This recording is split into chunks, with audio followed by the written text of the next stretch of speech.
sharing economy movement. I attended that from 2013.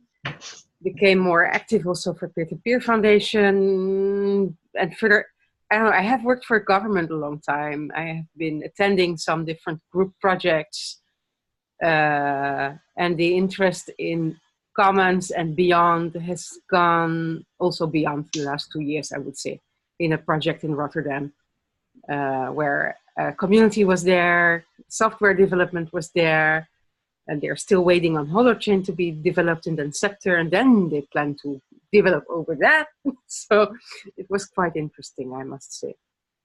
So at the moment, I'm reorientating on post-startups, on communities, and I have an affiliation with MiWi again, that for sure. So. Cool. Thank you. So I suggest we just go around. I'll go last, Ben will go before me. So over to Hanneli and then Fyodor. Hello everybody, I'm from Johannesburg in South Africa. Hi Lauren, hi Fyodor. Hello Linda.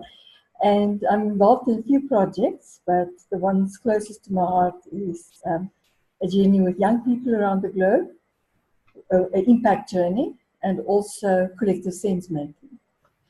So that's basically in a nutshell.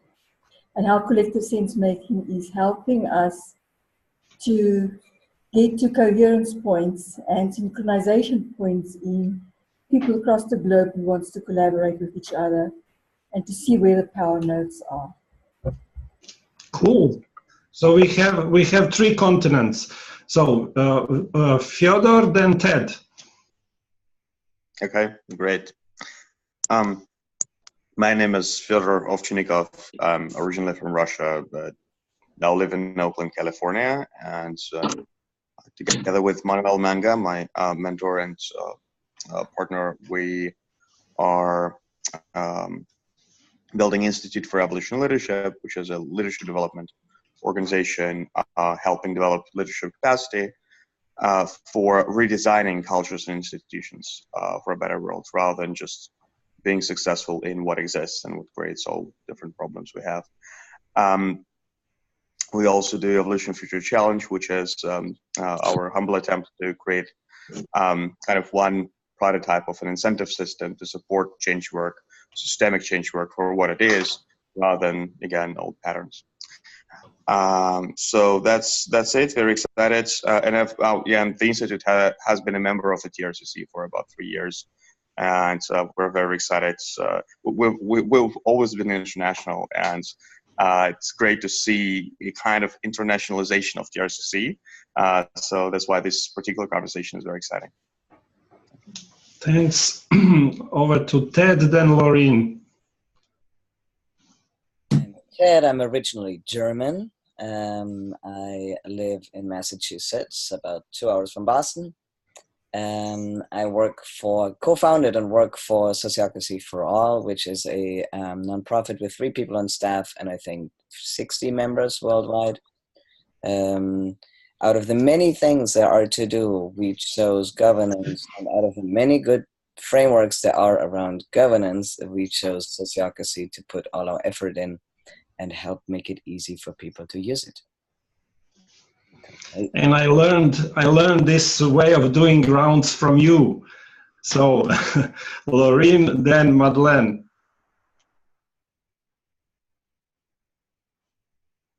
I'm excited about this topic because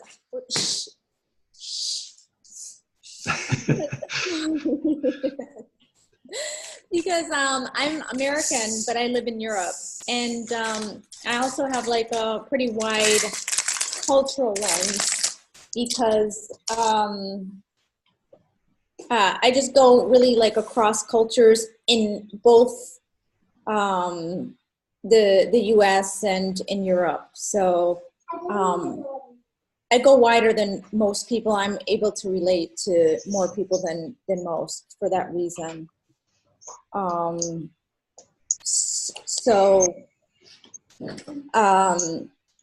been out of the game for a while because I've been with my kids for a while, but I'm getting back into activism this year, and I'm interested in the commons. And Okay. Okay, thank you. I like to make video calls kids friendly, and it works best if you make them part of the call. So feel free to invite them to talk to us, to see us. Kids are normally curious. They want to see what's going on the screen. So feel free to invite them. Yeah, So, my 9-year-old would have been here too, but she's at school, different time zones. Oh, she could teach us about ontological design, Piotr. hi, kids. Naturally. So if I remember well, twin daughters, huh? yeah, And the names? Sasha and Layla. Hi. Okay, so they are shy now. Okay. So Madeleine, then Keela.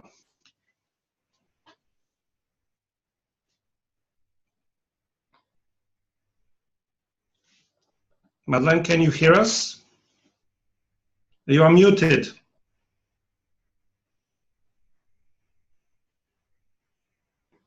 Okay. Hi, I'm Madeline. I also live in Massachusetts, just down the road from Ted. I'm very new to this kind of communicating, and I love it. It's been a really fun, wild ride. And in the context of this conversation, I am an academic librarian. I'm involved with the International Federation of Library Associations, and we have an interest group that's all around libraries and sustainability. And the whole project that we're really deep into now is telling library stories through the lens of the Sustainability Development Goals. So if anybody's interested, you can look at the online, the library map of the world.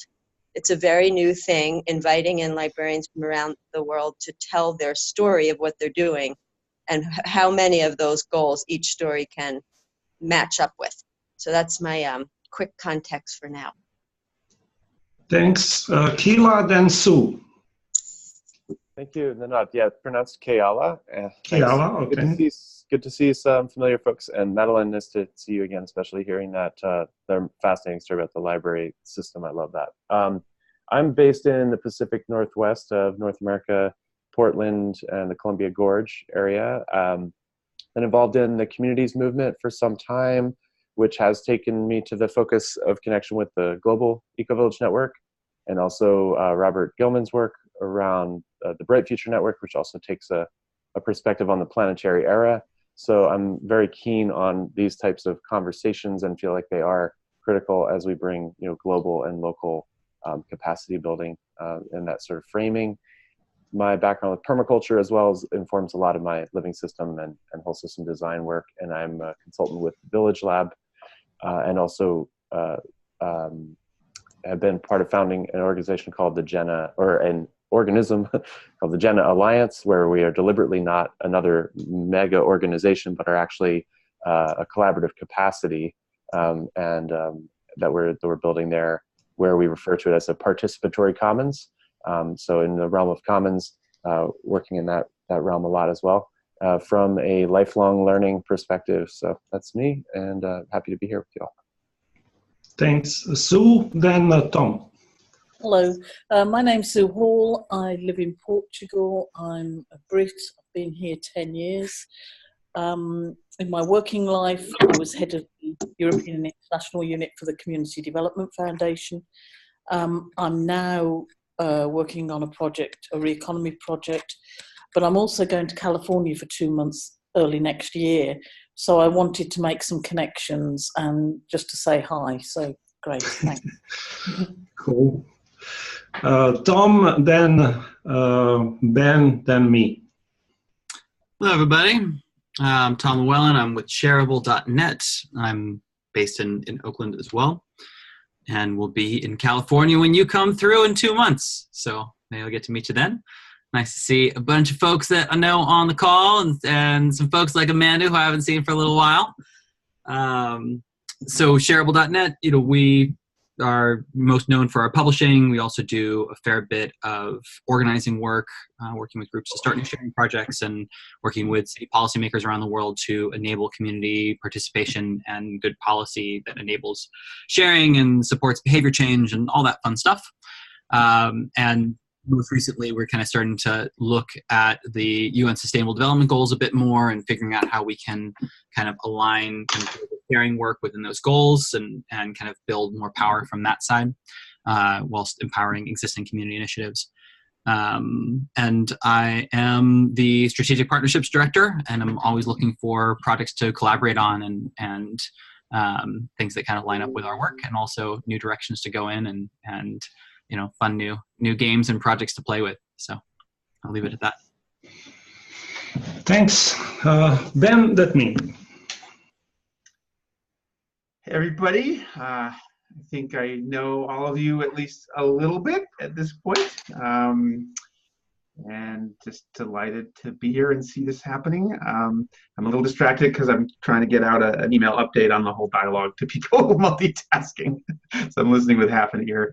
What else do I want to say relevant to this conversation? Maybe let me just think about that.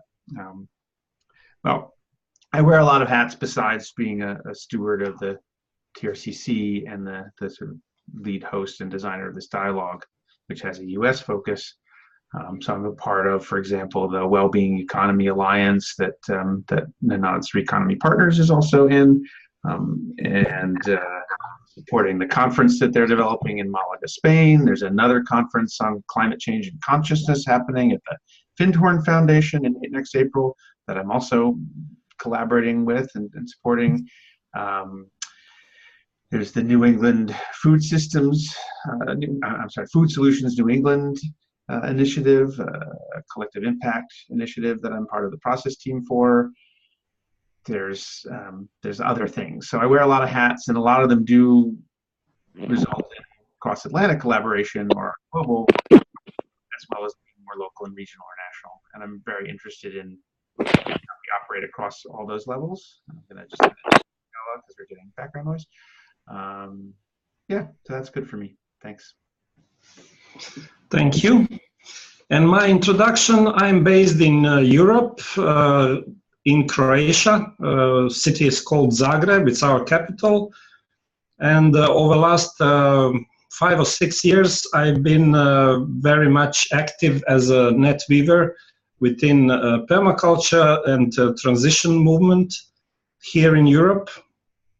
And I'm currently the most engaged in Reconomy Practitioners, which is kind of an experiment in developing local to global virtual community of practice all over the world. And I'm also council member of ECOLIS, which is a European network of community-led initiatives in climate action and sustainability. We have 43 member organizations from permaculture, eco-village and transition town movements, plus some more organizations. And I guess that's it for introduction. I'm really curious about this conversation, how it will flow and what it will bring. I actually have no idea except the interest why I initiated this conversation. Basically, in many teams, forums and groups over the last couple of years, there was this recurring theme coming back that we need to start collaborating across movements, across different movements with very similar goals.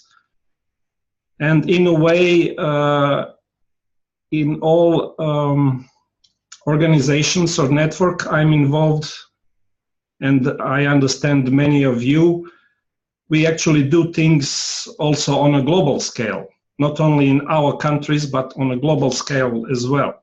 So here it is, some global collaboration.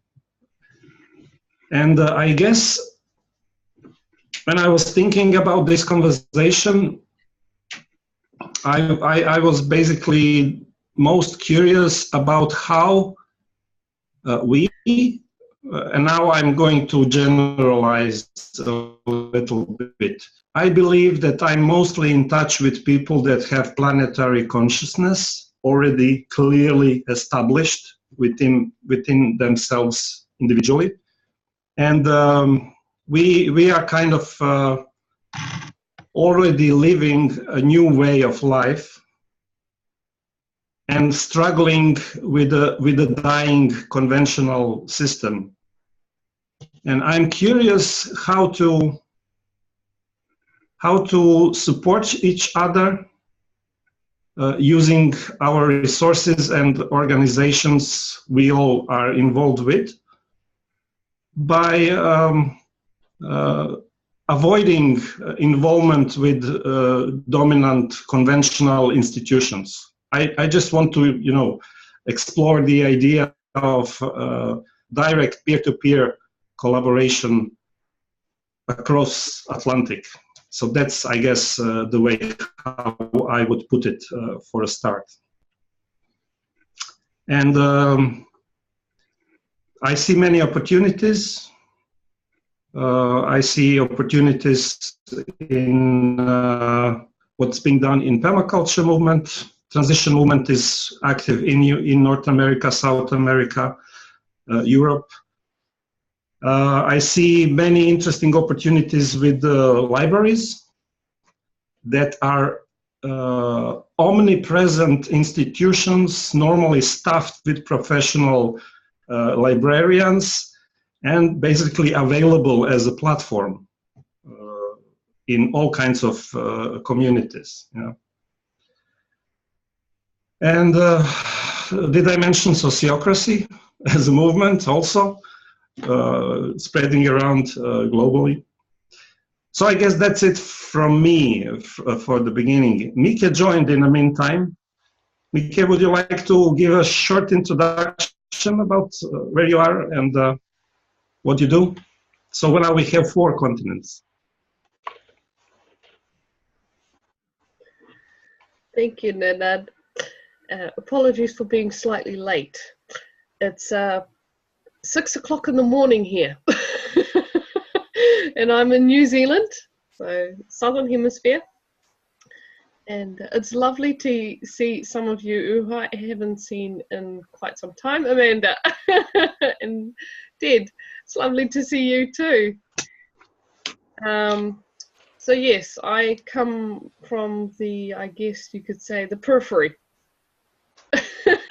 And that's, I'm hoping that that's the perspective I kind of bring for you guys. Mm-hmm. More than being in the thick of it as the cross-Atlantic, being a little bit more on the periphery and providing that context. Right. Yeah, I watched that video about New Zealand missing from the maps. Yeah. And I also relate to this periphery idea because Croatia is on the periphery of European Union, and we are also the most recent addition to European Union. So we definitely don't belong as country to the central set of countries. Okay, thank you, Mike. And now I guess I would like to invite Tom, who is our resident council member for this circle. Invite me to what? Well, you had some ideas in the context of what you do about cross-Atlantic collaboration, so you may want to share that now. Sure. I mean, nothing specific for this in this group. I mean, I think that that's one of the things that Shareable has tried to do over the years is be really involved not only in the United States but specifically working internationally, and that has mostly manifested itself in us working with groups in Asia and groups in Europe, and so we have looked for partnerships on a number of different levels, and most recently we've been working with Greenpeace in Europe on the Make Something We campaign, and we've worked with a lot of different organizations on various publishing campaigns over the years. And And so now, I mentioned this a little bit in the beginning, where we're thinking more about the UN Sustainable Development Goals and looking at these as a really great opportunity to uplift existing community-based initiatives, which are already kind of meeting the goals or working towards meeting the goals either under the radar of the city and oftentimes unbeknownst to the projects themselves, and figuring out how we make sure that there is a kind of in this new space of development, of looking at sustainable development, that cities aren't falling prey to the kind of most recently traditional kind of technocratic top-down solutions, but are also aware of and supporting community-based initiatives which are already existing. So that's one of the places that kind of brought me to the circle, was trying to figure out, where are some of those potential partnerships around that work. One of the things that we did recently is we went through our book that we just came out with this year around sharing cities activating the urban commons, and went through every single different case study and policy in the book and reevaluated them by the SDGs to create kind of a better window into the ways that community initiatives and kind of citizen-led city policies are already meeting those SDGs. And, from a shareable perspective, we're trying to find out, more ways to, one, get that information that we've already done out there, and two, ways to collect more and figure out how we kind of package it in a way that cities are going to be able to appreciate it and utilize it, and also ways to attract community organizers to kind of work on that project. And so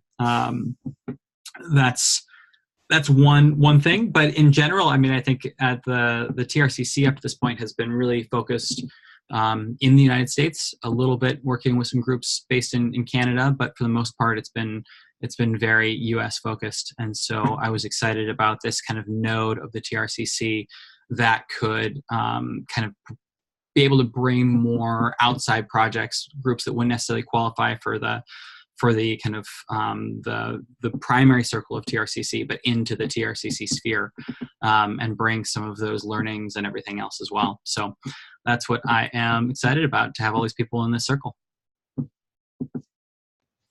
Great, thanks. So I would like to make a technical point, if I may, in my role of facilitator.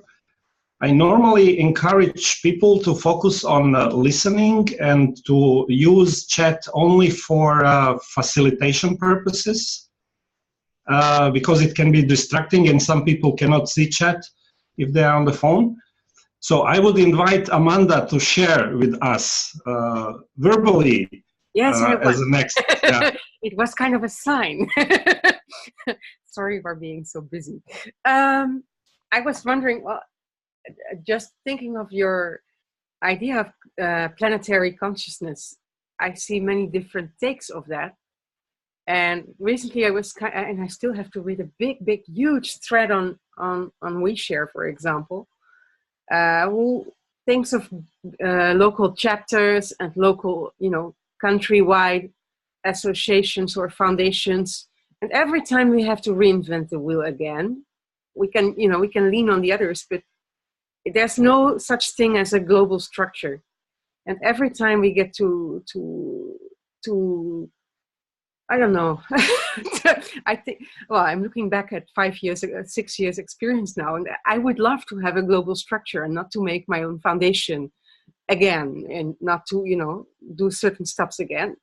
On the other hand, it's also making independence work. For some people, it's very wanted to have kind of a global approach.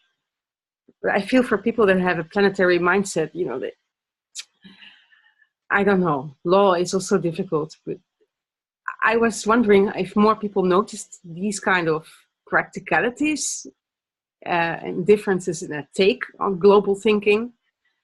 And then on planetary consciousness, I also see in the consciousness realm, I have been through some astounding experiences on that one. So I also see differences over there. So I'm quite interested in if we could share maybe kind of some associations or ideas with this.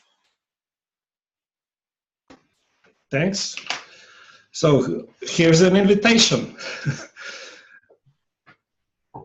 I'll hold on for the moment. Sue, over to you. To me? Sue raised hand. Just to explain, Sue and I, we are part of the same community of practice. Good. And we are together on many calls, and we normally use hand signals quite a lot during video calls. So this is, I would like to speak, I would like to make a direct point. This is silent applause, and this is enough. Let's move on.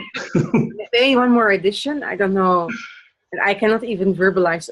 I forgot all the terms on community of practice and networks. I don't know, but there's so many different items that I find it sometimes very difficult to switch again back to locality and then to worldwide, and then have to explain again where I already was, and then have a global approach. And then, it's a bit overwhelming, and maybe that's also shared. Maybe, I'm not sure. I'm curious about that. Over to Sue. I'm not sure that what I'm going to say is necessarily going to be helpful, but it's a bit of a reflection. In the 1990s, I was part of a network that thought the internet was going to do what we're trying to do now. It was a kind of group that came together globally that thought that we could do some real work with these tools. And research groups were put in place, practitioners were put in place. The kind of language we were using then was global, local, building online communities, community networks, all these words. And then something else happened. Everybody got on board with the internet and made use of it in whatever way they wanted to. So why I'm saying this is that my experience is that we all join groups that resonate, or we join networks or associations or communities of interest that resonate with where we are at any particular moment. And those change constantly. And therefore, for us to try and find a global network, a global answer, a global solution, it always comes back to where we are. So I've stopped looking. I've stopped looking for those kind of answers and just walking along, watching and being part of what feels comfortable and what feels right at any time. And not hoping to change the world, but just to reflect on what my bit can do. And that's all I was going to say.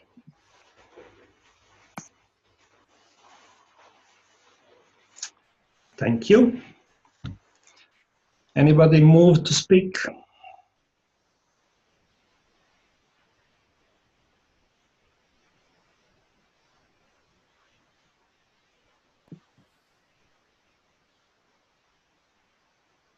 It's very silent. Is there no recognition of this? What do you mean? What do you mean? Well, or if you'd like, I mean, I was actually having a hard time. I wanted to get on the video before I shared. Can you hear me? Yes, Kiel. Okay, go great. ahead. Okay, thanks. I just, while the different shares were happening, one of the context setting pieces I thought would be useful is contrasting the idea of global in reference to countries and existing governance, that way, and towards more of the permaculture, whole systems awareness of the planet as an ecosystem. And so for me, that's the key place of understanding it. I think, those are two tracks anyway, and there may be more. So in terms of common sense making, or making sure, or sharing that we're all on the same, some of those same common understandings could be a good way. Bringing some thoughts from the conversation with Ted before this into this meeting to understand that one of the challenges in cross-Atlantic or global scale collaboration exists in having shared common understanding, which is why I do think that the Sustainable Development Goals are a good place to anchor our sense making into that. But certainly, I think the whole ecosystem sense, as well as bioregional identity or bioregional awareness, for people to having their local awareness in their bioregion, but also their connection to the planetary scale and impacts. Those feel like useful, bits. Thanks. Over to Hanneli. Yeah, thank you, Kayla.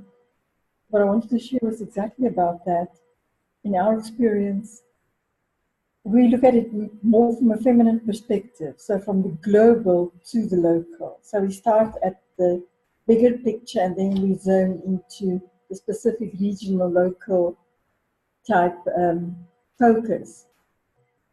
And it might have also two different aspects to it as well, in terms of, are we serving the community, or are we here to improve the planetary consciousness, so humanity's consciousness, which is for us in our experience on different continents, also working in places like Turkey and Romania and Japan and different other places, is that once you create a bridge between these two, for example, not that those are the only ones, there's more understanding of where people are playing at, and to find then power nodes of synchronization or where there's real coherence happening.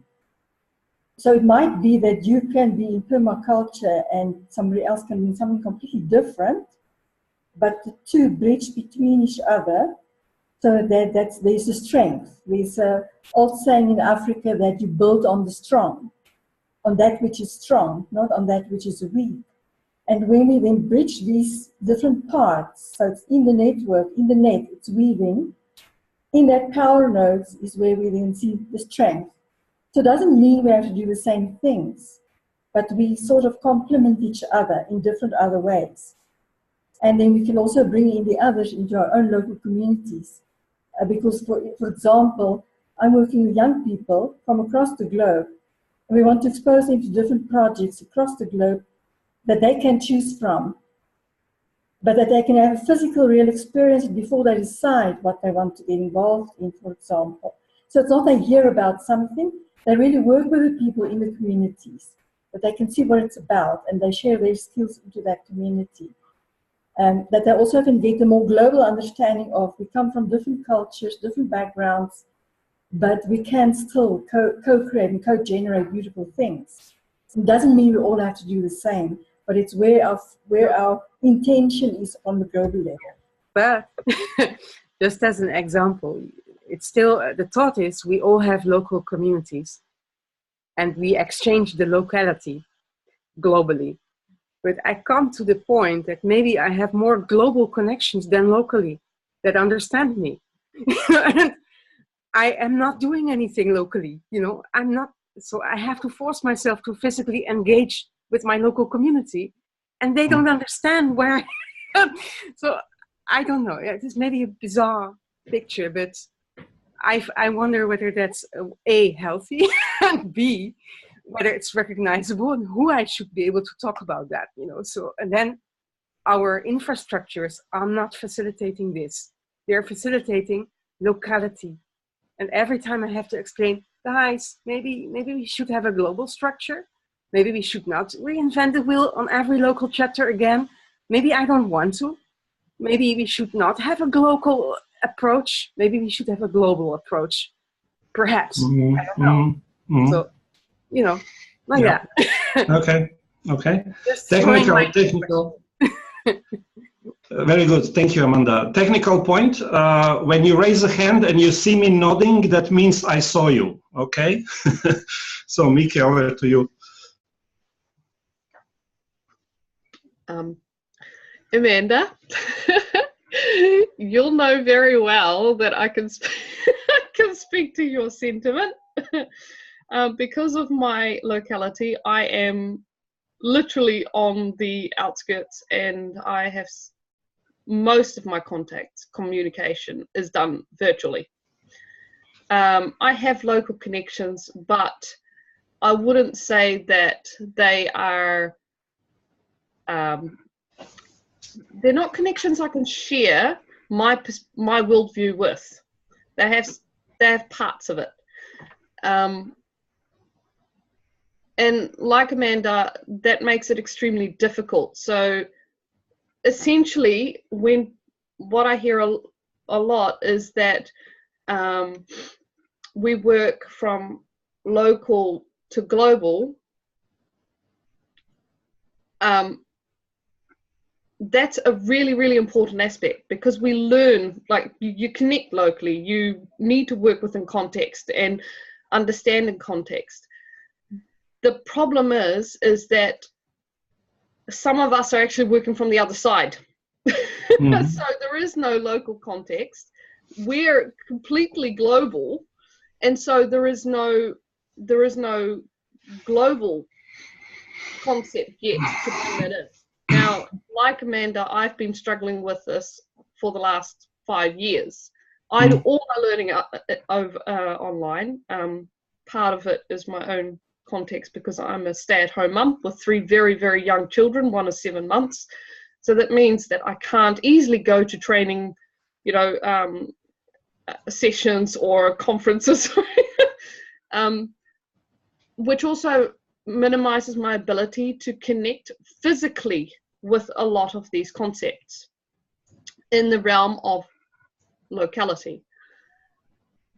Does that mean I'm not active on a local basis? No, just in an extremely different way. And does it sometimes make me feel like I'm schizophrenic?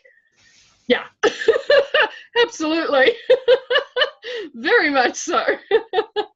And just to give one really classic concept from that point, is I'm very involved here in the local area as on the free food movement.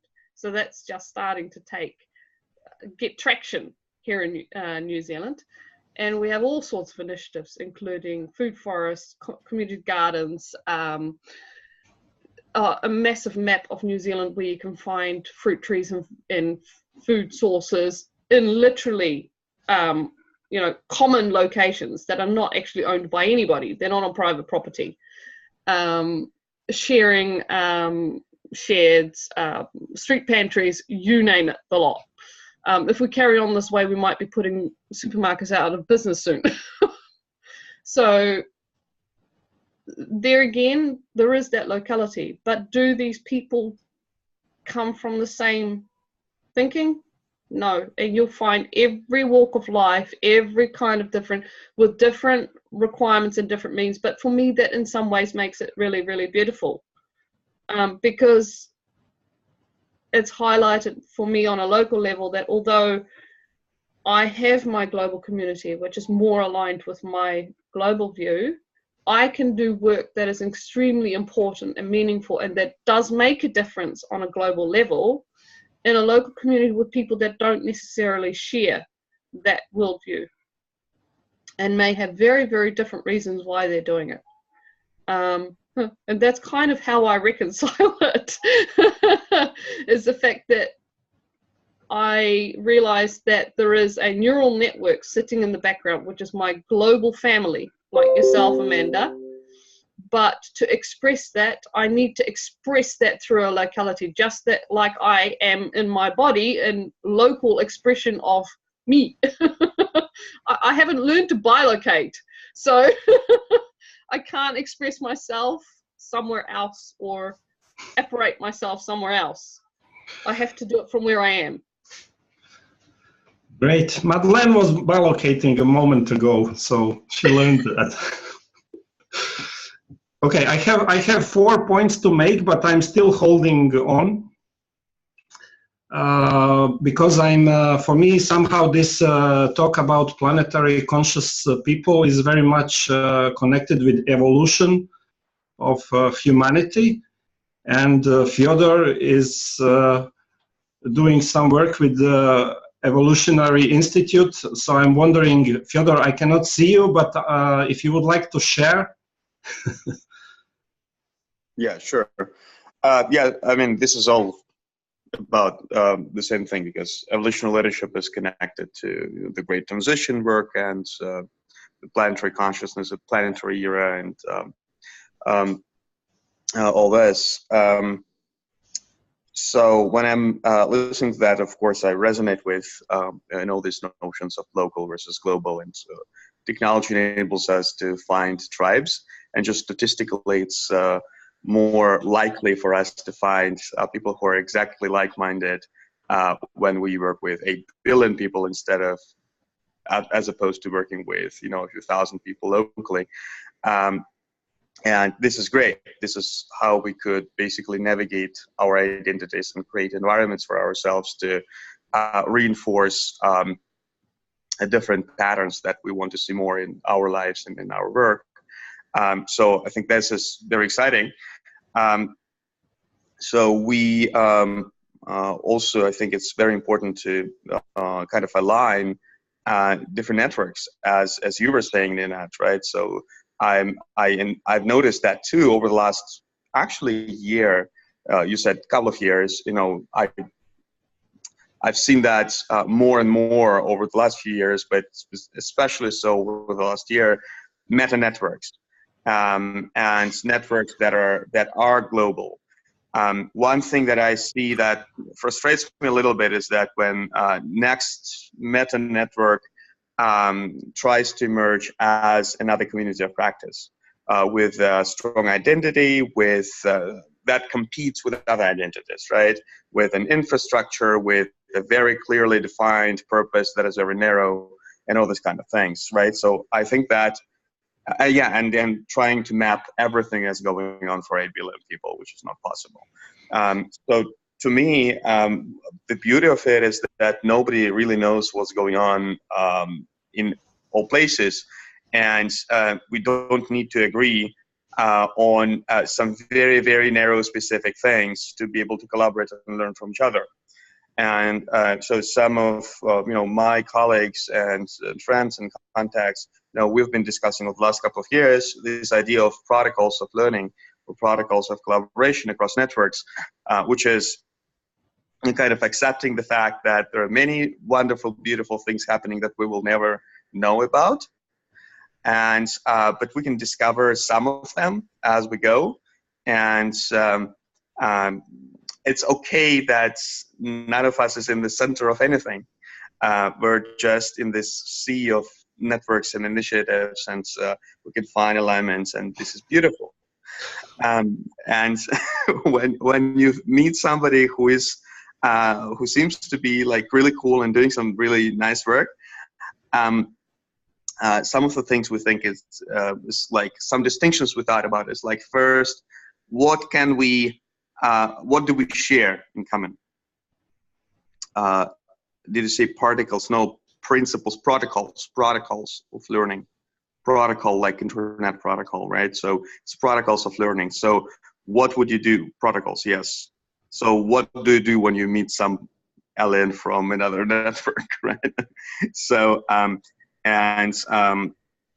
one is to identify what do we share in common, and not just words, because words can mean different things for different people, but maybe intellectual roots or specific roots. So for example, we both took permaculture courses, for example, and that's why permaculture language is something we share. So for example, development, and we both use development not in international development sense, but in developmental psychology sense, right? Two completely different meanings of backgrounds of rural development, right? So we understand some of the things that we share, and then understand things we can learn from each other immediately. So something that already fits our existing worldviews, and there are just cool things that each of us knows that the other doesn't, or things that we do that might be interesting. And then something that we don't quite understand about each other. And we need to spend more time together in conversations learning about these interesting things. And finally, something that we think we understand about each other, but we don't quite agree on. And this is fine. This is cool. It doesn't mean that one of us has the only legitimate answer to anything, right? So giving legitimacy to other and otherness and all these different things, and playing and seeing how it emerges in each other's work. So that is something that we've been thinking about as we think about this very broad notion of collaboration. So instead of just trying to build an infrastructure, trying to fit into something and like bring energy on a consistent basis to specific things, which works on project level and it works on practice level. There are multiple like networks and platforms. Platforms are useful, but they're specific. And as we talk about great transition and the general global collaboration, I think some protocols of learning and protocols of collaboration and decentralized approach, I think, is great. So that's what I'd share. Thanks. Yeah, I actually agree with quite a lot of what you said. Before I share my 4 points that might turn the conversation into other direction, I don't know. Is any of you that have not spoken yet interested to contribute right now?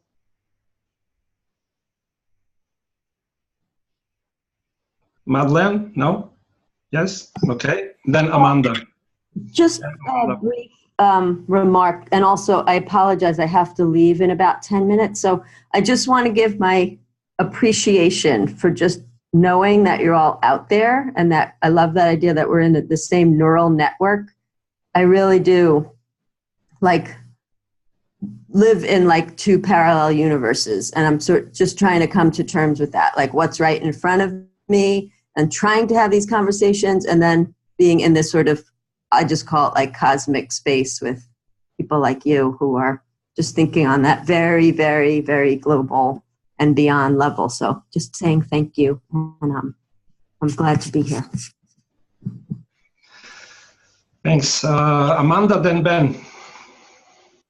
Just small thing in reaction to Fyodor, I think.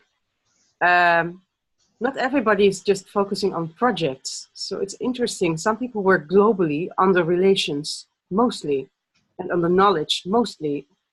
And that means you cannot define a locality or a practicality in the same way. And I have been discussing this, like what does it mean that some people work in kind of the in-between global space of communication, and you cannot localize all these actions, but they are actions and they're being done, and it brings people together, brings projects together. Yeah, we're one of those organizations, I believe, actually. Yeah. Yep, indeed. Yeah. So that would be an extra thing to keep in mind with these kind of topics. I search for the meaning of that and the recognition of that also. Somehow. Yeah, it's not an easy space. I'm totally with you on that. It's not an easy space to be. Yeah. No.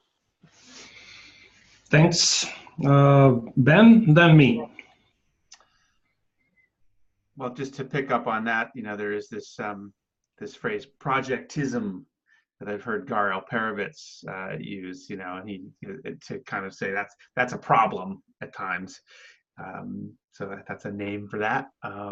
And of course, projects have their place, right?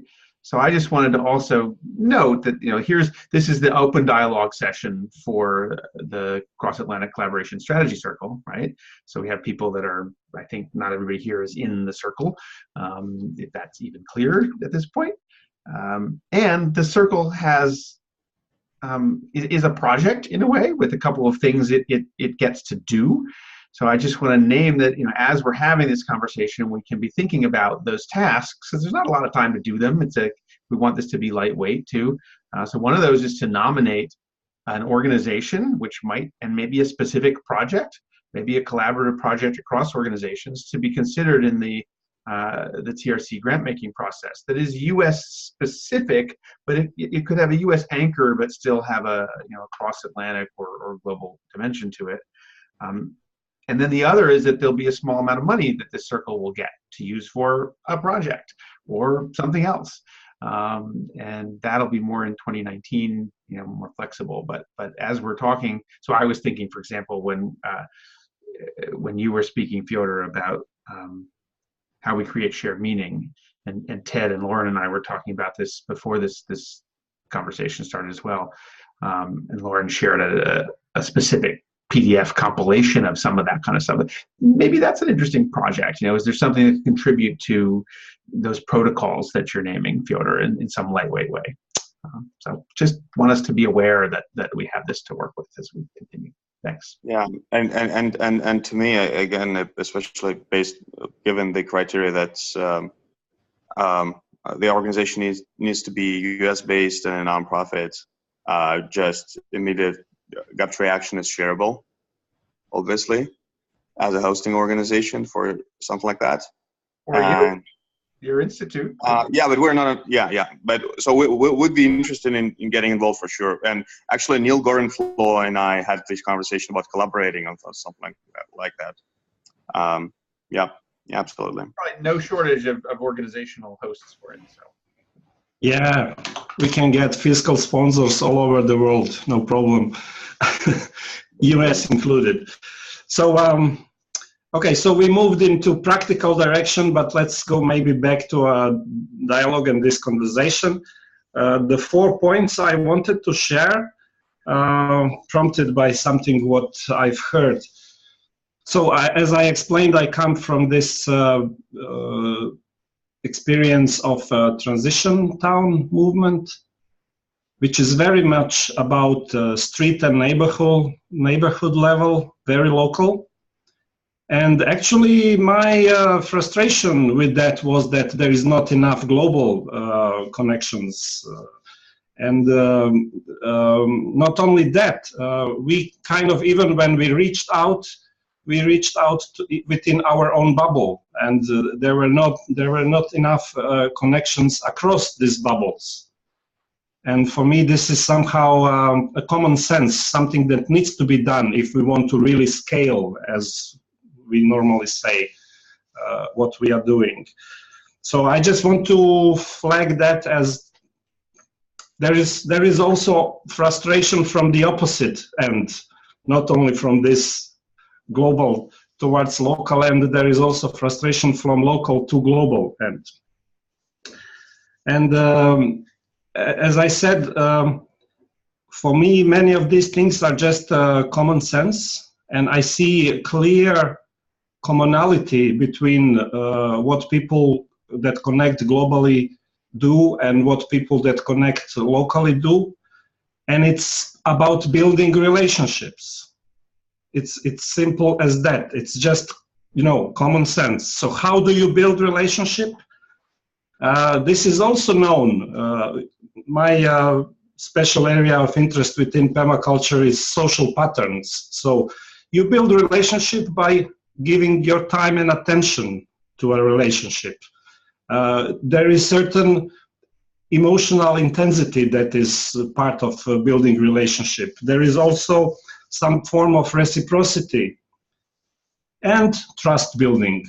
So this is how you develop relationships virtually or in person. The same thing, basically. Yeah. The difference is communication is mediated or not mediated. Yeah. So, but there are gaps I am aware of. First of all, we speak English. English is some kind of a global lingua franca, but not everywhere is that culture. There are, cultures all over the world, and there is a need to also build bridges between these cultures, including different languages. Yeah, that's one obvious gap to me. And the other gap, we are happy and using our devices. We have access to internet. We have access to computers. We can do these things like building relationships virtually because we have this equipment. Not everybody can do that. So this is two gaps I'm aware of. And I guess when we speak about cross-Atlantic, Northern America, Europe, also Africa, South America, there is a certain common pool of people that speak English or Spanish and that use computers. So we have we have a pool of people to build on. Yeah? Over to Amanda. Just very short remark. I think many of us global digital people also do not have the opportunity to be as locally involved as many local people who don't care and don't take the time on the internet. So it's also the other way around. It's not only a luxury to have a device and be on the internet, it's also a luxury to be analog and not to mind and just have your boring on life. I'm sorry. I'm really confused in this area. So.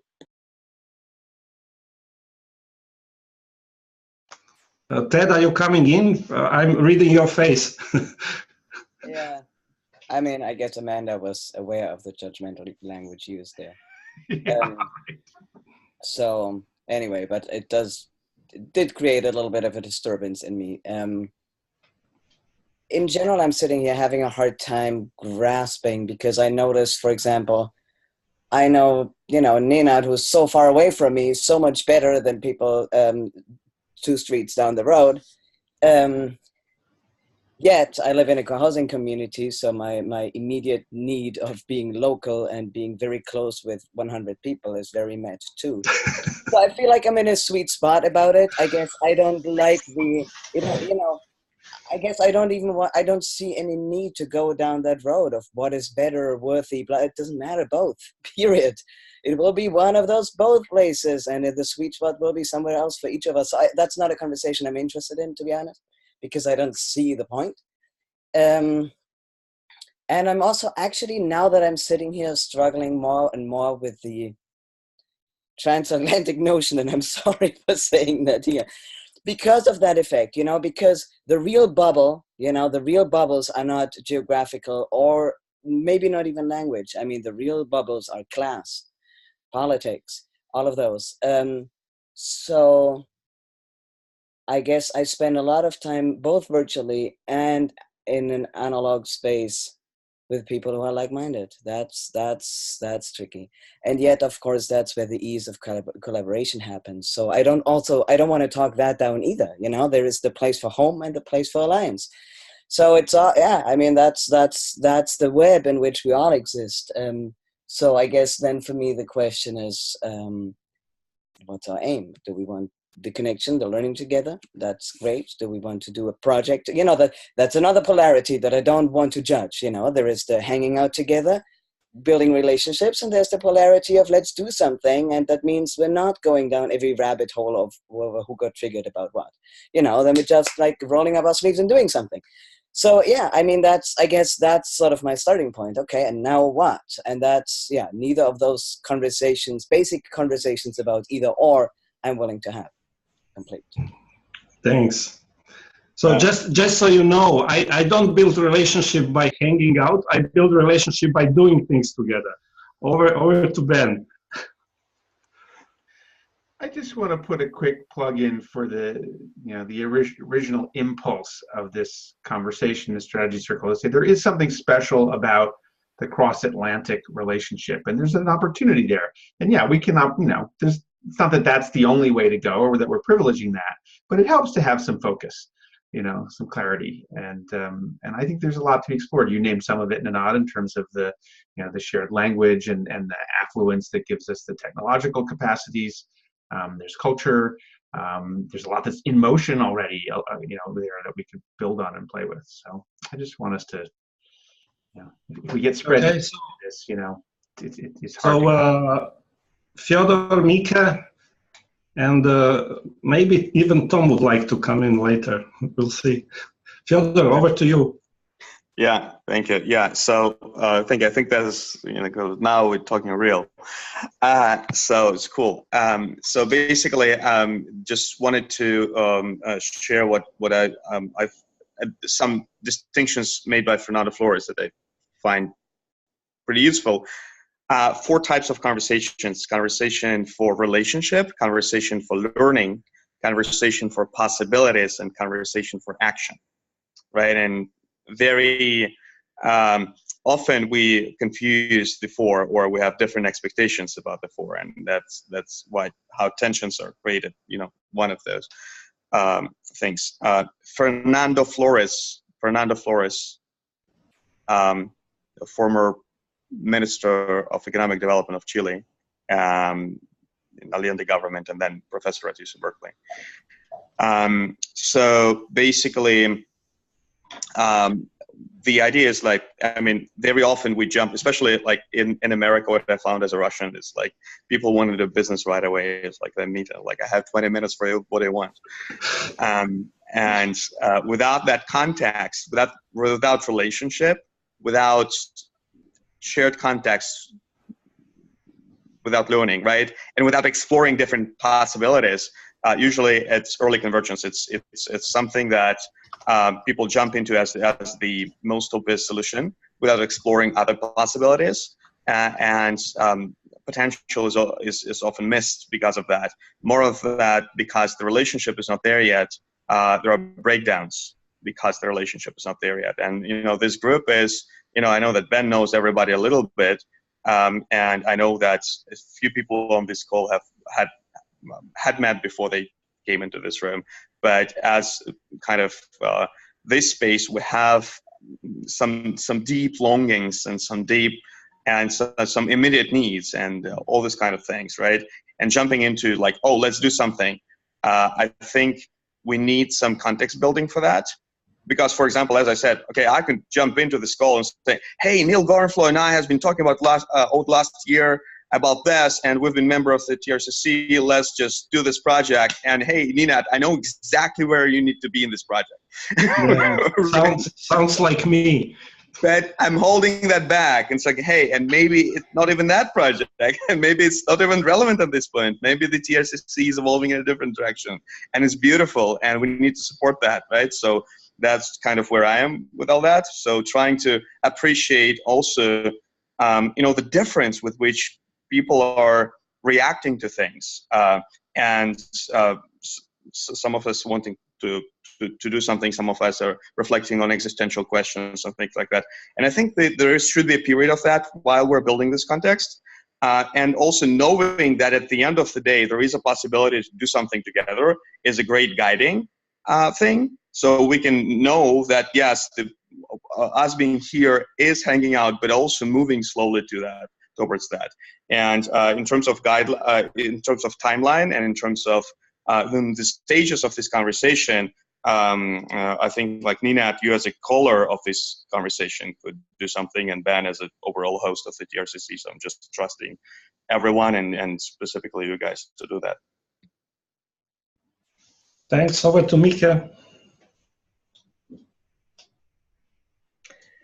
Thank you, Fedor. That was fantastic and to point. I just wanted to speak to acknowledge something that Ted raised, and thank you.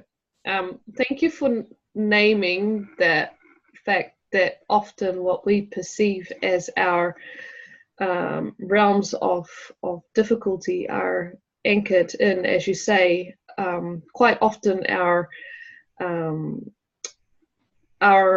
associated with our class.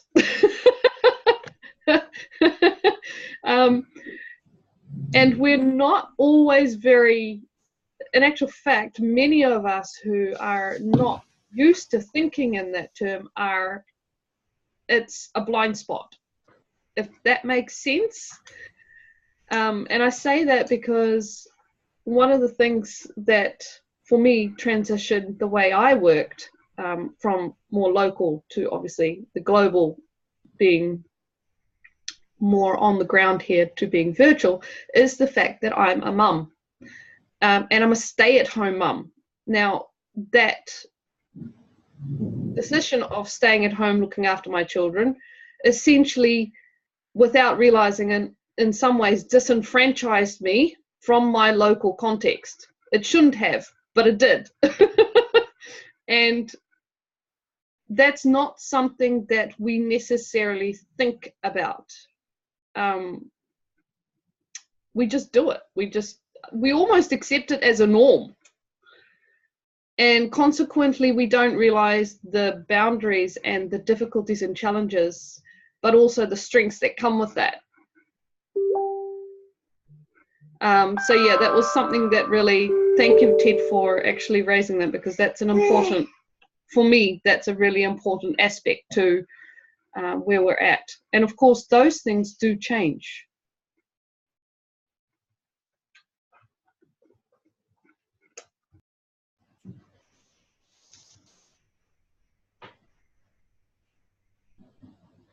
Kiala raised hand. And just to make clear, silence is also okay. We can stay silent for a couple of minutes when we feel like it. Kiala, go ahead. Okay, thank you. So yeah, I've been appreciating the conversation and the nuances. I appreciate the idea of not having polarity or integrating polarity as a, and the approach from principles and kind of patterns level, and that is my permaculture background as well. So I think establishing common grounding as we tune into what's possible for this circle, and then, you know, not to jump ahead towards the actions or towards the asynchronous time of sharing ideas or thoughts or building proposals for ways to collaborate.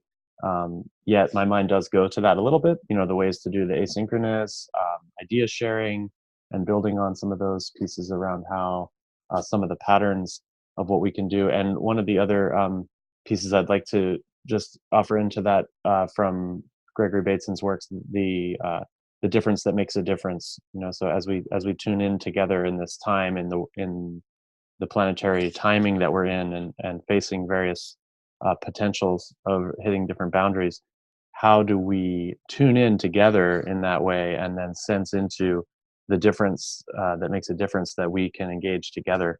And probably it wouldn't be singular, it would certainly be multiple.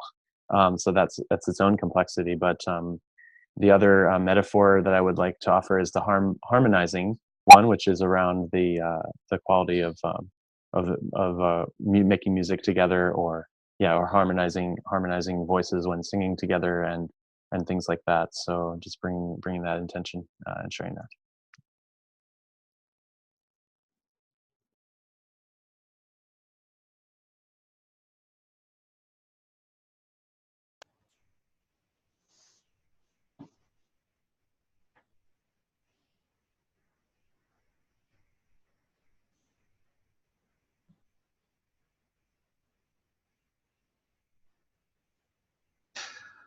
So we can also make a break if you feel like it, because in calls longer than 1 hour, we normally make a 5-minute break. So if you feel like having a 5-minute break, I can start the counter and we start in 5 minutes. So, Tom, go ahead. Well, I was just going to say, I think one thing I really actually enjoyed where the conversation has kind of gone, and I'm thinking a lot more about these kind of 4 types of conversations, and really feeling like that, you know, the relational aspect of this, of bringing together a group of this size, is really important to consider. And I'm also knowing that we have, 50 minutes left after a break. We'll have 45 minutes left. Wondering if it would be helpful to set some sort of an agenda, or some sort of an outcome or goal from those 45 minutes before we go into a break, so that people can kind of think about that a little bit as we break for a moment before we come back together. Because otherwise I feel like 45 minutes could go by and we can all have a great conversation, but maybe what we need moving forward won't come out of it. Yeah, you have anything to suggest on this line? Well, I was actually going to send it back over to Ben real quick. And there you go, hitting you up. But being, the overall kind of meta facilitator of this process of these calls, I'm wondering if there's some sort of input, what is coming next in your mind after these calls that it would be helpful for us to discuss during these next 45 minutes? Or like, what's not that we have to come up with this is what we have to figure out, in total, but Is there a direction that you feel like it'd be helpful if we went? Okay. Well, first of all, this is an experiment, and we haven't done it before. And each circle, is I think it makes sense for it to emergently find its own way. Second, the open dialogue sessions. My thinking in having that be part of the work of each circle was that was the circle's offering to the dialogue, and not necessarily, and maybe was a sensing opportunity for the circle to then go off and continue its work, but that this isn't necessarily the place where we're starting to do that work.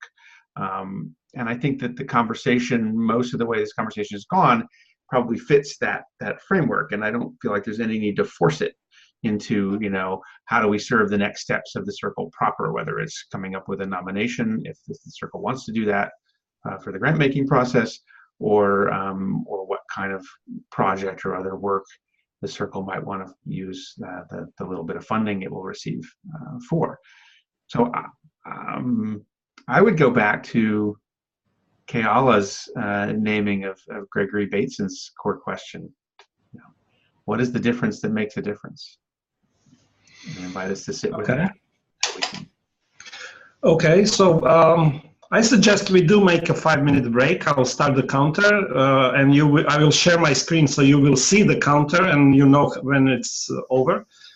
And there is proposal in chat from Ted. You can read it before or when you come back. So see you in 5 minutes.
And we are back.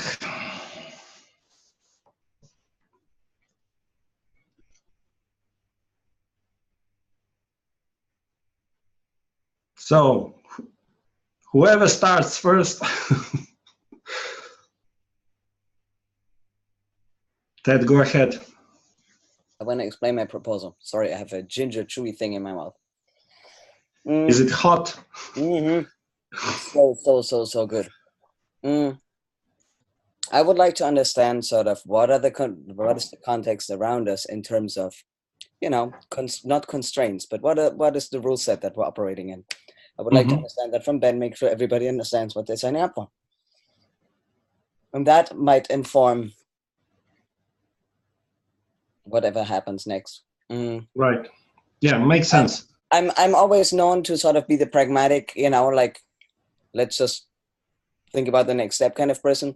And I'm saying that because that's one way forward. I'm not saying it as let's only do that and nothing else, you know, but that is something that needs to happen. Let's do it. Yeah, I'm with you on that. So let's check if Ben's back. Ben, are you with us? Maybe he's in another room. Yeah, I'm just back with food and about to put something in the chat. I realized there's a new element to the dialogue that I added just as the open space was starting, but people haven't necessarily noticed or picked up on, which is a personal harvest form. Amanda's participated in it.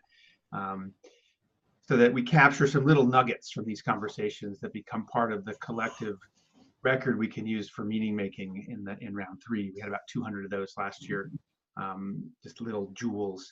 So what I realized is if people if you want to, have the form open during the call, when stuff goes by, you're like, oh, I want that. Like, you know, what's the difference that makes a difference? You can just plug it right into that form. The form can take up to 5 at a time. You can do it after the call too, but so often we're just jumping from one thing to the next and we miss, you know, these jewels just get left on the ground. So I'll put that link in here. Cool. But there was this proposal and request from Ted to explain the context, which might be useful. I did read the documents shared, but still, you know, hearing it from you in a nutshell could be helpful.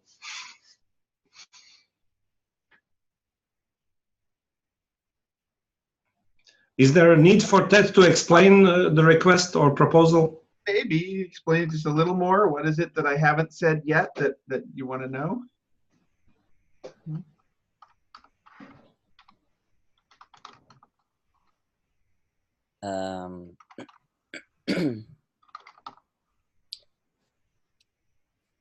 This is, oh no, hold on. I'm in the wrong thing right now. My understanding is that this is a strategy circle. No, yes. See, and I'm struggling. I'm part of so many groups that I struggle just to hold those basic things in my mind. Just explain it to us like a 5-year-old for real, because I have a hard time tracking all those different things. And my experience from life is that typically when you feel the same, you're not the only one. So I know you sent great information, and yet, as Nenad said, hearing it from an actual person is very different. And you know, I may have contributed to the confusion because I realized this may not be the open dialogue session. Maybe this is the circle proper, and next Friday is the open dialogue session. Is that actually what your intention was? Because you have something on the calendar for this same time on the 21st. No, that was something you entered. I entered it? Maybe I made a mistake. Maybe, I don't know. That's not on the calendar at all, then I should take that off. I just scheduled it. I just scheduled this one for now. Yeah, I came to an open space session based on what the communication so I'm going to delete the one that's next Friday at this time. Should I do that? You created it. I don't know. Yeah, but I made a mistake. I think I was just probably creating this on the calendar and I put it on the wrong week or something. Could be. Well, it does answer a question of when we would meet again next, or whether this circle is going to meet on a regular basis. So in some ways, it's certainly, before you take it off, you might want to see if folks are available and want to meet again. As Ted knows, we first need to be clear on the membership. which is still not really clear. Yeah. Well, and if it's the circle meeting for its own internal business, we probably don't want it on the open space agenda. Yeah. Yeah, and unless we want to do a fishbowl and say you can come, but you're coming primarily to listen. Yeah. So in my role of a circle lead, this is what I want to do. After this call, I will contact everybody who showed up so far, and I will just ask yes or no question. Are you in a circle or not? And then those people who reply with yes, I'm going to schedule next meeting with them. So that's about the next meeting. Yeah. Yeah, and also just want to share because I mean it's funny because it's a funny feeling because I feel that I'm in the minority of those who believe they're clear what's going on. And so I have no confusion, but probably like I'm in an illusion and something else is going on. So this is a Thriving Resilient Communities Collaborator, the overall context, which is a funding circle where organizations make collaborative decisions, funding decisions, and also develop relationships and meaning making and a lot of different things that accompanies funding and precedes funding and enables funding in a very good evolutionary way.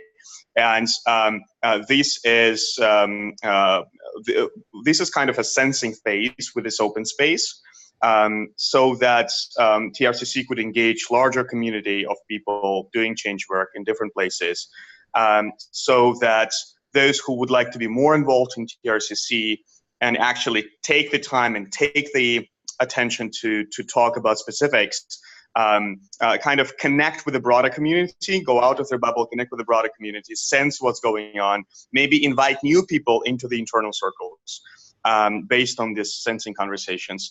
And then the circles themselves, the circles are kind of governance body of the TRCC. They would come together to deliberate whether there are certain grant-making proposals they would like to make for the TRCC this year. And my assumption was that this is that broader conversation about people interested in transatlantic collaboration, because each circle has its theme. So this circle, like Nenad's circle, has this transatlantic theme. So the purpose of this conversation, as I assumed, was to actually exactly to sense where people are and what transatlantic collaboration brings in them, what needs they have, what suggestions they have, what may be emerging, and I use this just as a sensing thing, not making decisions, but kind of having a broader view of what's going on, and also having it like personal sense for people who are interested in that, who responded to the call. And then there would be a series of calls for the circle to actually process that feedback and make decisions. Mm-hmm. Is that something that is close to what everybody else thinks? Well, can I jump in before? I mean, it'd be Yes. interesting to hear what other people think. Yes, just a second. As a facilitator, I have this bottleneck feeling right now. So just to clarify, Mike raised her hand, but before we move on, I would like that we that we check with Ted is her question was answered. So I guess Ben, you would need to go now. Well, you can check with Ted, but some of what Fyodor said, I would actually tweak or modify a little bit. So it's very Go ahead. Yes. As someone who's on the inside, but not quite as much in the center of it all. Exactly. That's the purpose. Yeah. Please go ahead. And do share this diagram. I think sometimes a picture helps, right? I hope people can see this reasonably well. Maybe if I maximize it on my screen, it's a little better for you. You can zoom it. I can. Yeah. Okay. Do I need to, or is that good? Let's just say it's good enough. So the way that the overall framing you provided, Fyodor, I would say was a collaboratory centric perspective. And I would say it's more like a simpler version of this diagram would just be two circles, a Venn diagram with an intersection between the two. And one circle is the dialogue, and the other circle is the TRCC and its collaborative funding process and all this other stuff. And the dialogue is intended to stand on its own. So it has a function within the TRCC's universe of doing all the things that you named, but that's not the only reason we're doing it, right? And we've named earlier in this conversation some of the reasons it's valuable to have a conversation, to build relationships, to learn from one another, et cetera. And so the dialogue, which is sort of represented by this rectangle up at the top here, it's intended to stand alone as its own thing, and it supports stuff down here, and the strategy circles are kind of a bridge between those. So the dialogue itself has conversations initiated by hosts, mostly call it conversations initiated by participants. We've added this layer of the strategy circles in so that part of what's happened in the first round of the dialogue, we formed 4 strategy circles. This is one of 4 that met the criteria. And they got some special, they had a responsibility back to the dialogue to initiate a conversation, which we're doing now. But they also got connected up with the TRCC's other work that continues when this conversation is over and on an ongoing basis. And that includes this collaborative grant making process where the circle gets a nomination. And the circle also has some other roles involved in that. And it also includes this little bit of what we call collab funding to do some project or piece of work or gathering with. And that's also, I'd say, that's separate from the dialogue. So that's sort of a real top line overview of how all these things sit together. And the circle is in this sort of in-between space. It's in the center of the intersection of the Venn diagram between the dialogue and, in both part of the dialogue and part of this larger TRCC ecosystem, which actually is more than just the collaborative funding initiative. There's more in that ecosystem as well, but we don't need to make things even more complicated than they are. How's that? Great. So any clarifying questions before we move on? No clarifying question. Sue, go ahead. Where is the funding coming from, and is there a set of criteria an overriding set of criteria that everyone has to fit into? Yes, excellent question. So most of the funding comes from the Threshold Foundation that the collaboratory partners with. That's a US-based foundation made up of individual philanthropists that organize themselves into circles. So there's actually a TRC funding circle that is sort of the sister initiative to the collaboratory. In addition, other funders can contribute to that pool. So it's kind of a virtual funding pool. And if you contribute to the pool, you're agreeing to let the council that makes the ultimate decisions on a recommendation on how to allocate that pool, to give them authority. And there is some room for funders to be part of that as well. But most of the authority goes to the field, to the people doing the work. There is a set of criteria. That was another thing that happened in round 1 of the dialogue, is that we actually opened that conversation up to people that aren't sort of on the inside of all of this. And we've just landed on a whole new set of criteria for this round. This is the 5th iteration we're doing of this as an annual cycle, taking a lot of what existed in our 5 criteria we've been working with and kind of reorganizing and restructuring and refining them. And that document, that statement is almost ready for public consumption. Excellent. So it looks like your question was answered. Any more clarifying questions? Ted, do you have more clarity now?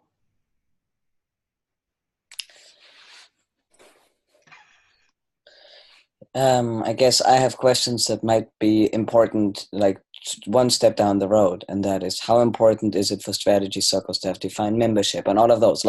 That's, as a governance person, that's what I think about. How, to me, that's important, but that's, yeah. Okay, so about the membership, I'll sort it out exactly as I described earlier, and it will be very clear. Don't worry about that. Okay, are we ready to move on? So there is a contribution from Amanda in chat that she typed in quickly, but you will have a chance to speak, and Mika raised her hand first. I do not know whether it's too specific, Nenad, But Don't worry. I feel for the cross-Atlantic collaboration. Don't worry about that. Reinvent that a little in the communication structure and get some examples and so on. But that's just a general. I also reflect and put so much in because there was no other structure, no other, target, and so I feel free to do it. Okay. Mika? Actually, Nenad, my contribution was in response to that post. So it works out quite well. And thank you for all of you guys who have clarified more the structure and what's going on. And also with your that really kind of gives a good idea as to how the concept of your theme, the transatlantic Nenad, actually works and fits in. And I actually think, having now listened to the various players, that Amanda's contribution there is actually going to be a clincher. If the intent is going to be a clincher, so it's actually, we're going to have to look at that. That'll be a really important piece, because I was listening to Fedor in the fact that the TTRC wants to now kind of, go beyond, think beyond its borders, think beyond, go out and get more input and things like that. That piece is your missing piece of the puzzle. And I say that from being one of the ones that is, many of you will know, an Uber connector. I can't, many of you guys would have seen the post that I've posted on my own Facebook, private Facebook channel, and what happened when I did that. It was astounding. Now, what that really tells you is, if you get the message right and you find your super connectors, Amanda is one of those, by the way, and these people put it out on their timeline, then the effect is quite phenomenal. That gives you that, those people are the nodes to bring that message out. But for us to be effective for you guys, those messages need to be very well defined so that people know or understand whether to engage or not to engage. The problem with many people who are working from a local to regional to global is that they are short on time. So they need to be able to understand, right, okay, so what's this about? Can I contribute? Yes, no. If so, how? For us that work the other way around, that's not such an issue, because most of our time is spent on, okay, where do the puzzle pieces fit in? Can I contribute? Oh, I don't know. Okay, we'll spend some time there and I'll find out. We're the ones that create those connections, those relationships, those little bridges. So the bridges are there. It's just that you guys need, the local and the global need to find the anchor points where the bridges actually connect to the land. And at the moment, those bridges are very wobbly. So, and that's not just here, that's across the board. You see that across the global movement board. You see that across local. It's where we're struggling. It's where we're trying to connect the local movements to the global movements and back again. So it's those anchor points that need to be looked at. And for that, I think Amanda's perspective is actually, that contribution is actually extremely, extremely important. Mm-hmm. Kiala, would you speak about what you just wrote? Oh, okay, yeah, sure. I was, I had the sense that this might be getting ahead of the game, as far as Nenad, you should share that you would invite some of the folks who, or create a clear invitation around how the circle will be organized.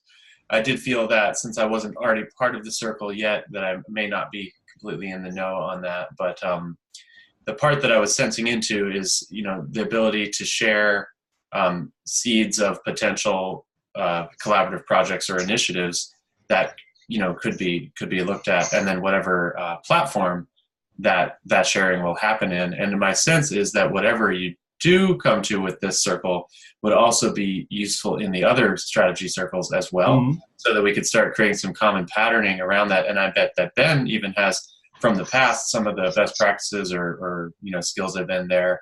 And certainly Ted, the governance side of that is kind of like a best practices offering towards the circle formation. So that feels juicy to get a little more of that, whether it's right now or that's just part of that next process. So that was a question.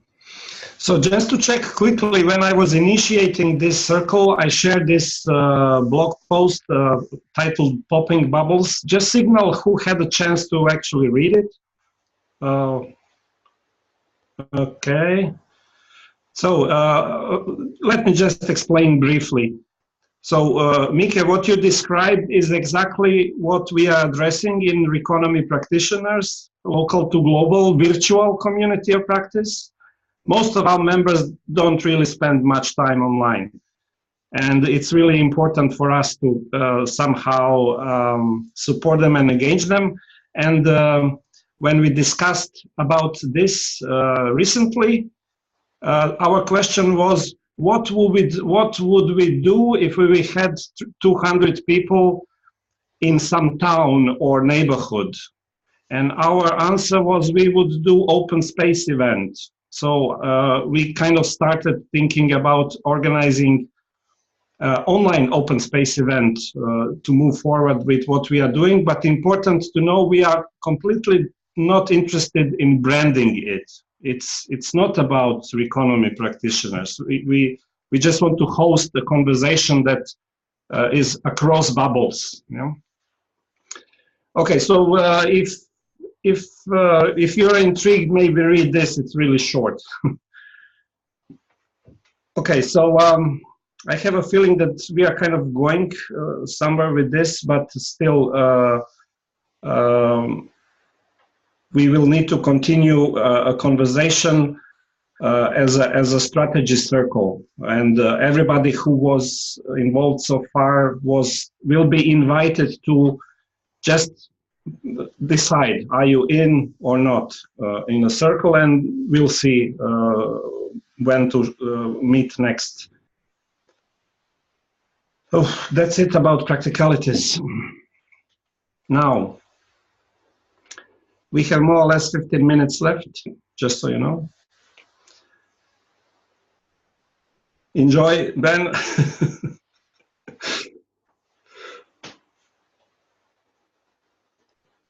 Yeah, I'm jumping to another call and I need to be. Yeah. Oh, I do think that shareable is the ideal name for popping bubbles, by the way.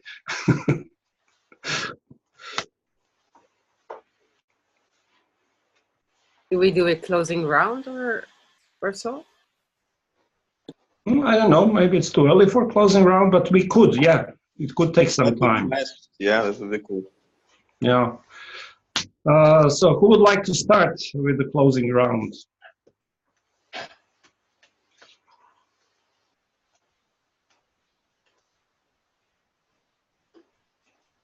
I appreciate a lot what Mika said, and also that it would be coming to the strategy circle somehow.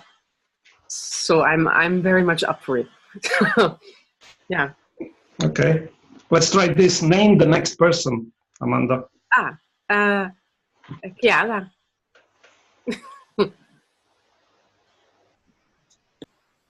I've been appreciating interlocking and overlapping circles and the ecosystem metaphor of, seeing things as interconnected and continuing to have a living systems strategy for dealing with industrially designed systems, whether they be communications or infrastructure. So I'm just keen on regenerative design across all those levels, and always appreciating being in spaces where other people are thinking that way. So I appreciate the opportunity to create more connection with folks here, to hear and see each other.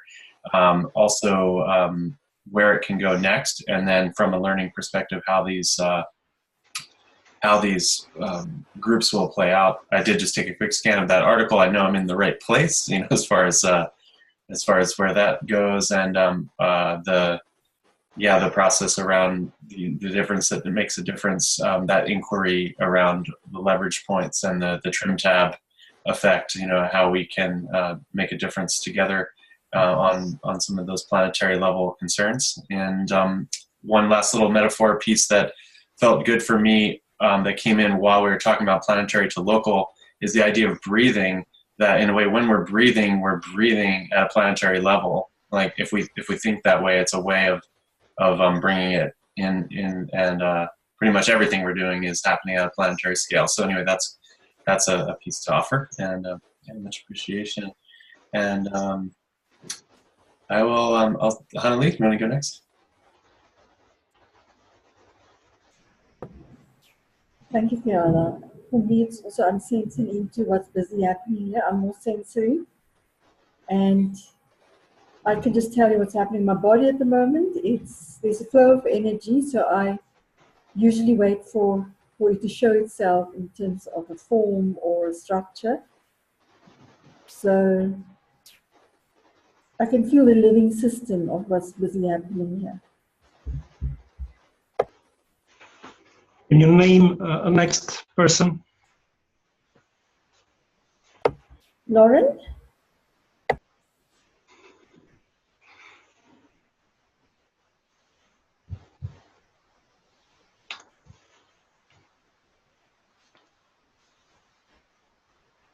Sorry about that. I was trying to unmute my audio.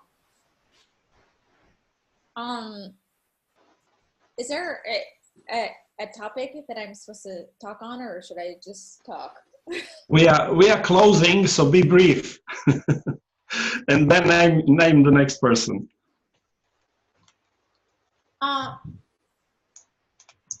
My question is, I'm not quite understanding what people's ideas are to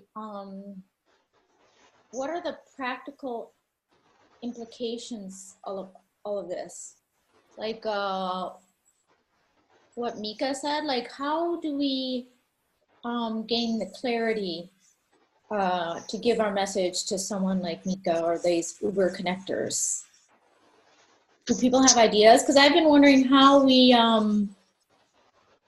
kind of, if we could perhaps do some kind of global hackathon within small groups, making like a kind of a global conversation where we could get some sort of thread or ideas or visions where people could maybe have fun and take all of these frameworks and convert them into their own languages, to their own people, and see where that leads, and if anything pops off. That's just kind of how I respond to all of this. And pass it on, please. Name the next person. Oh, okay.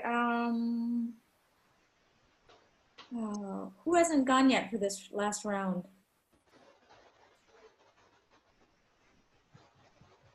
Tom, Most of us. Tom, you haven't gone, right? For this last one? Okay, you. Sure. Yeah, I think that the clarity of message, clarity of ask is an interesting way to kind of close out and think about, one of my favorite pop culture references comes at the end of the moral of the story of every single episode of G.I. Joe is, and now you know, and knowing is half the battle. And I've always kind of connected with that one. And so I'm kind of hearing that need for kind of knowing where we want to go and being able to communicate that. And so I'm there as well, and definitely shareable over the years. We've had this incredible privilege of being able to try on a whole lot of things over the years, and that kind of financial privilege of being able to try a lot of things for us is shifting, and so we no longer quite have the same leeway to play in that way. And we're trying to figure out the new ways that we're able to show up and play with others. And that kind of clarity of message is still something that we're working on. So just interesting hearing that from others and just putting in that I definitely resonate with that as well.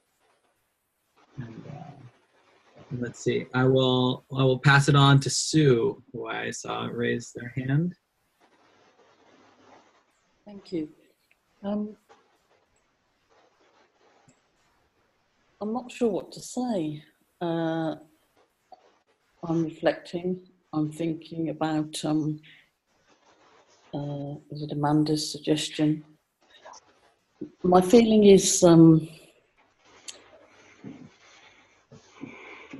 recently, is it Daniel Christian gave the workshop, was it last week? And we went through an exercise of being comfortable with, trying to be comfortable with just having questions and not having answers. And so I've been kind of practicing that a little, and I guess that's where I am. A lot of what I'm hearing is things that I've been through and heard before, and I'm still not got any answers. And so therefore, rather than jumping into another strategy or another circle or another set of ideas and reinventing the wheel, I'm going to reflect a little about where I feel things are and where I am within all this, and then see if I can shift it or move it, and then reflect a little more. So I'm grateful for this conversation. I'm grateful for everybody that's here, and I'm hoping to be here next time and listen and reflect a little more. Will you pass it on to somebody?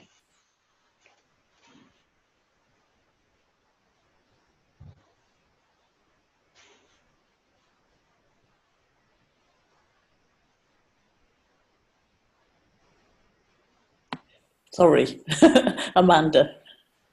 Amanda was already? Oh, has she spoken already? Sorry. Yeah.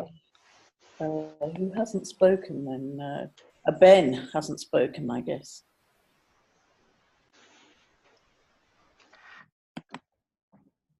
Well, I love the energy of this call and want to appreciate Nenad for holding this container and herding the cats and all the different ways that you've been showing up really as taking shared ownership for not just the space on this call and the strategy circle, but the whole dialogue.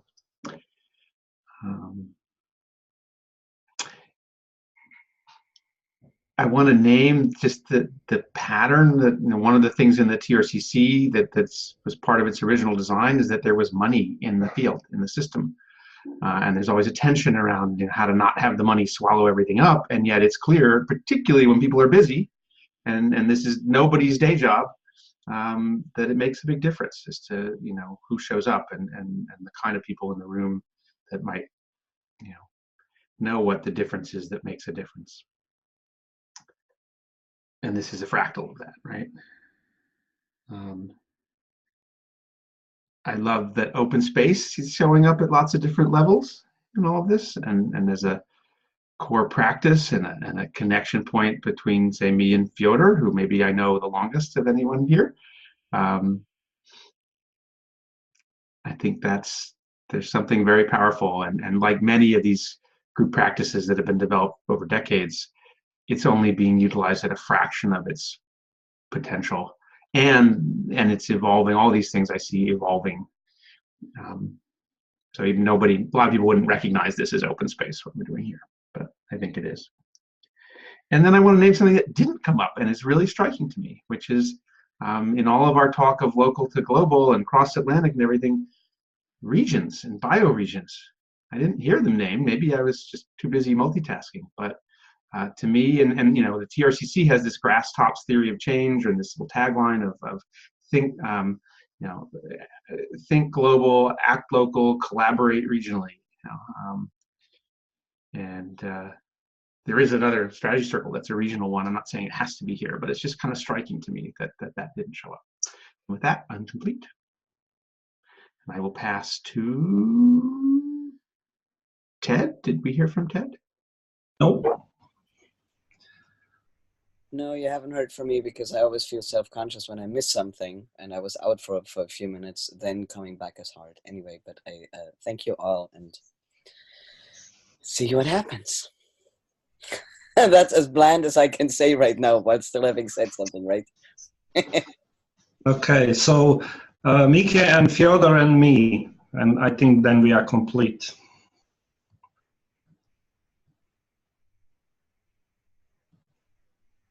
I pick among those.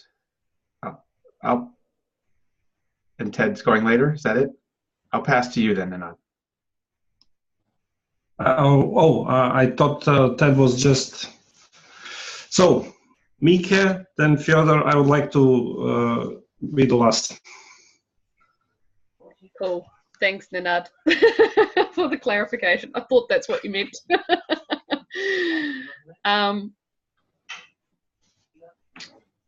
Yeah, I echo Sue, which is possibly not so strange, obviously being quite an outlier to this. Yeah, I guess for me, I naturally think or work on the local, regional, global. However, I know that that saying is quite often act local and then learn global, or think global, learn regional. But for me, it feels too constrictive. So I have a tendency to switch all the words around. So sometimes it's act global and learn local and think regional. And it's a pitfall that's easy to fall into. So, and to yours as well, Tom, with regards to knowing is half of the battle.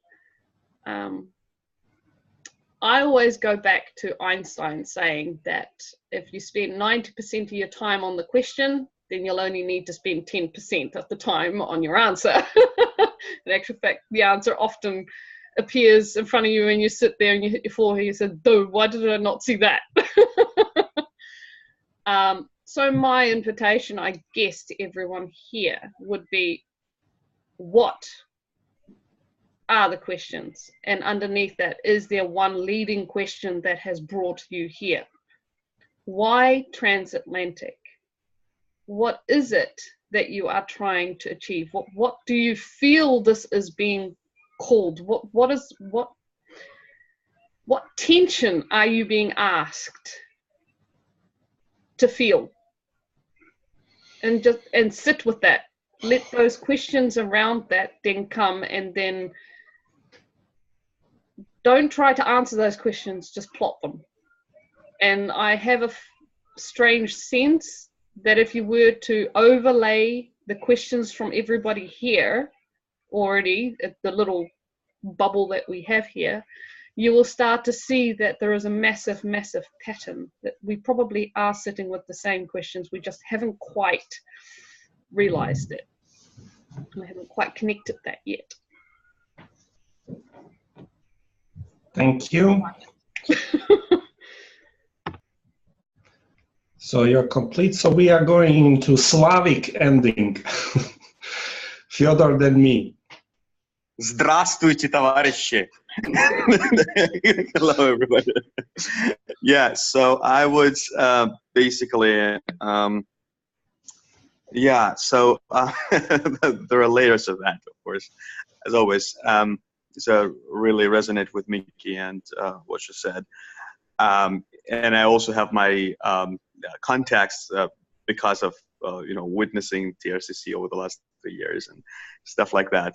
So I try to refrain from jumping into conclusions. So it's or really saying, oh yeah. So these are the questions and stuff like that, or this is why transatlantic.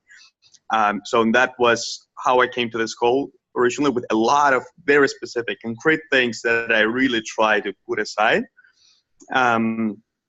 And not even mention sometimes, and really try to sense, because to me this is first of all, I appreciate that Ben thinks that this conversation is separate from TRCC, but at the end of the day, it's called by the TRCC. So the TRCC is influencing the field.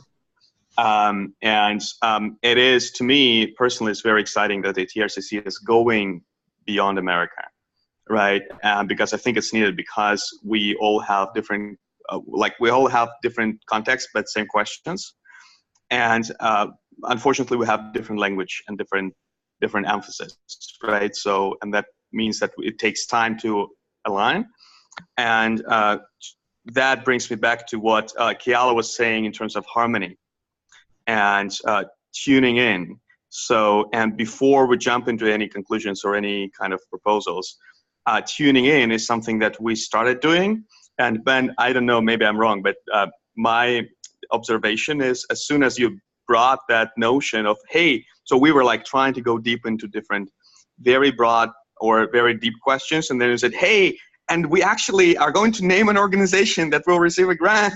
And then all of a sudden the conversation pattern changed, and people were trying to figure out, what the hell are we doing here? What's the structure, right? And it was brought back to this practical thing. So I think that before the TRCC even considers funding a project on transatlantic collaboration, there needs to be this tuning. And hopefully it will happen at the strategy circle meetings.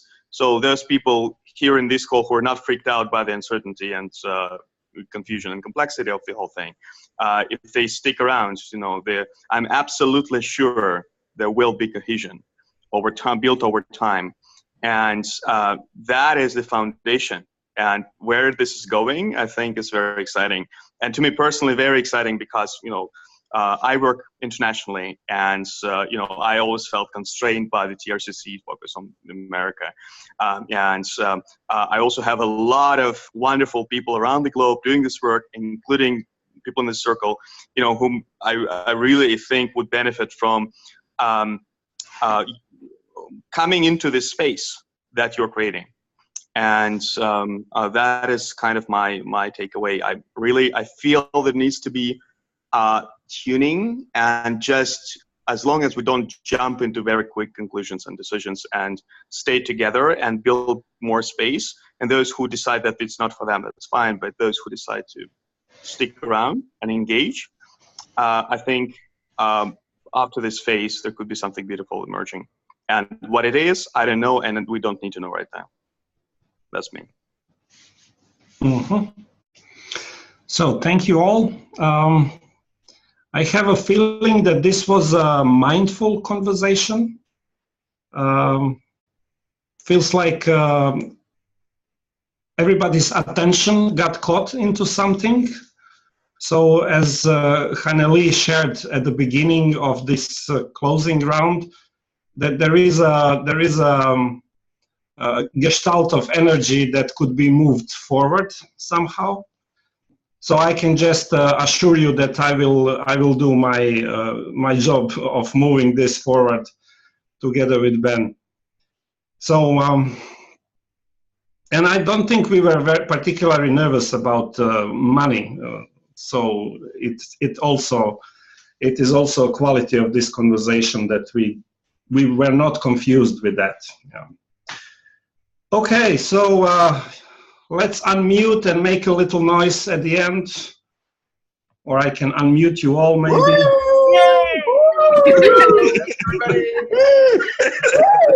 Bye. Bye. Bye.